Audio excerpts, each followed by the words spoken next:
दूसरा दृष्टांत, एक युद्ध चल रहा था महाराज दशरथ और किसी अन्य राजा के साथ। उस युद्ध में वह जो सामने का राजा था युद्ध करते करते आकाश में चला गया। महाराज दशरथ भी रथ के साथ आकाश में युद्ध करने लगे। युद्ध करते करते सामने वाले राजा ने महाराज दशरथ को एक बाण मारा। महाराज दशरथ रथ से मूर्छित होकर पृथ्वी पर गिरने लगे। आकाश से गिरते जा रहे हैं, मूर्छा हो गई। उसी समय एक बहुत बड़ा गिद्ध पक्षी देखा कि कोई व्यक्ति, कोई मनुष्य, कोई राजा पृथ्वी पर गिर रहा है। उस पक्षी ने अपने पंख को फैलाया और महाराज दशरथ को अपने पंखों पर सहारा देकर धीरे धीरे पृथ्वी पर लाया। महाराज दशरथ मूर्छित अवस्था में थे। उस गिद्ध पक्षी ने अपने पंख से कहीं जल तालाब से स्पर्श करके उन पंखों से उनके शरीर पर छिड़का। महाराज दशरथ को जो मूर्छा थी दूर हुई। उन्होंने कहा, आपने मेरी रक्षा किया है, आप कौन हैं? उस गिद्ध पक्षी ने कहा, मैं गीधराज जटायु। और आप कौन? उन्होंने कहा, मैं अयोध्या का राजा महाराज दशरथ। लेकिन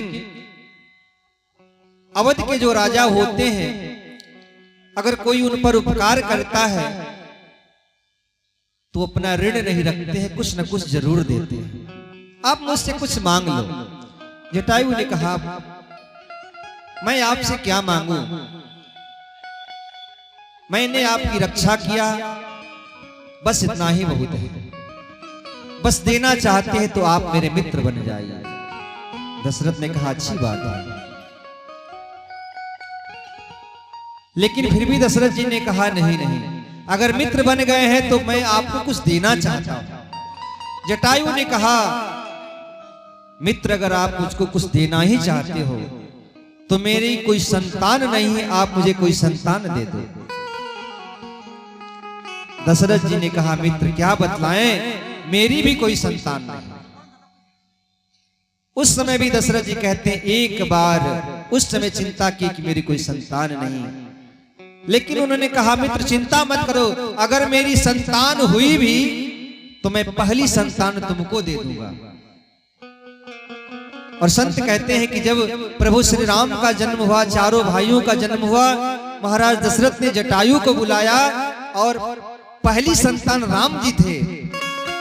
कहा कि मित्र ये तुम्हारी संतान है, इसको तुम ले लो। जटायु ने कहा, मित्र मैं तो पक्षी हूं, इस छोटे से बालक का कैसे पालन पोषण करूंगा? यह बालक तुम अपने पास धरोहर रूप में रखो, और जब मुझे जरूरत पड़ेगी यह मेरा बेटा मेरे पास चला आएगा। और रामचरितमानस विशेषता को देखिए। राम जी जो महाराज दशरथ के बड़े पुत्र थे, जब दशरथ जी की मृत्यु हुई तब उनके साथ में नहीं थे। लेकिन महाराज दशरथ ने राम जी को जटायु को दे दिया था।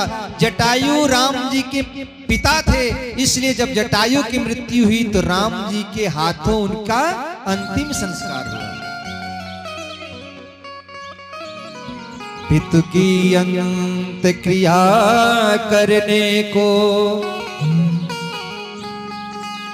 बड़ो पूत अधिकारी। हमारा धर्म शास्त्र कहता है कि पिता का अंतिम संस्कार करने का अधिकार बड़े पुत्र को होता है। पितु की अंत क्रिया करने को बड़ो पूत अधिकारी। सो पितु क्रिया भरत ही सौंपी। महाराज दशरथ का अंतिम संस्कार किसने किया? भरत जी ने किया, क्योंकि राम जी से छोटे हैं। लेकिन जब राम जी जटायु के पुत्र बन गए तो भरत जी अब दशरथ जी के बड़े पुत्र हो गए। सो पितु क्रिया भरत ही सौंपी, प्रभु खग क्रिया संवारी। भगवान ने उस खग पक्षी का अंतिम संस्कार किया। बोलिए आनंद कंद भगवान की जय। तो एक बार महाराज दशरथ को ऐसी चिंता हुई। दो दृष्टांत संतों के माध्यम से मैंने सुना।